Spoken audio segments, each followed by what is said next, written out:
we got the transmission apart, and it's actually much easier than anticipated. For anyone who's not aware, this is a 6-speed transmission out of a Hyundai Santa Fe Sport with a turbo engine.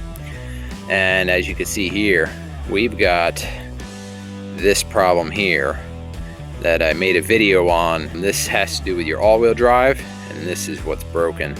So what we got here is, this is one piece with the differential, and I call this the basket because it holds all the spider gears like a basket, and then your ring gear. So we got to pull this out and replace this piece here. And here's the new piece for reference.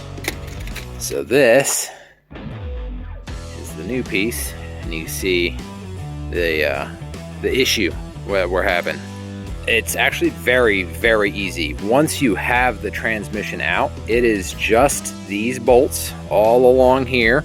Some bolts come up from the back side like this, and some bolts are from the front side. You carefully, there's two really nice wedge points. There's a wedge point here where there's another lip on the cover side. This cover here, as you can see. And then the same over here. Over here, there's a real nice wedge point where you can carefully pry and separate the sealant. There's no clips or pins or anything special to pop this apart like this. Once you get all the bolts out, you just gently pry it apart. And just be aware that you do have guide pins. So sometimes the guide pins get stuck a little bit, and you need to get like a real small screwdriver in and just carefully separate those pins apart.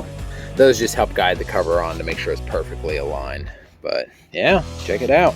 So down in there, you got all your shifting clutches and your drums, and then all the torque between all the shifting points transfers to this gear, which then transfers to the ring gear, and then goes through the spider gears, which allows the wheels to spin independently on either side of the vehicle.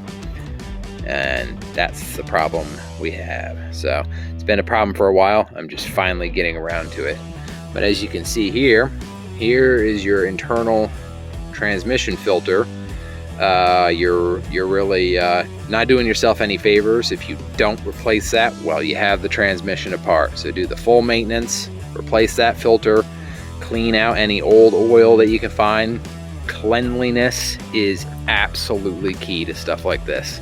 So clean it all out nice, get a new filter in there, and then put everything back together.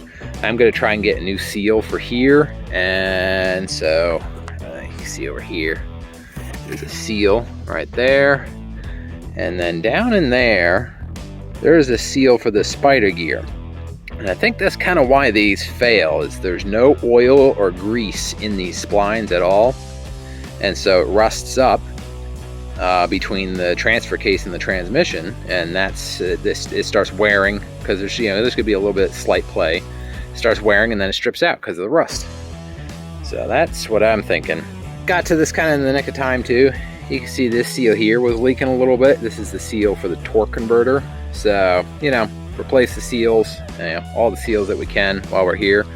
The transmission shifted great, so I expect it to be just fine if we get some new seals in there so we don't get any leaks, and then it'll be good to go.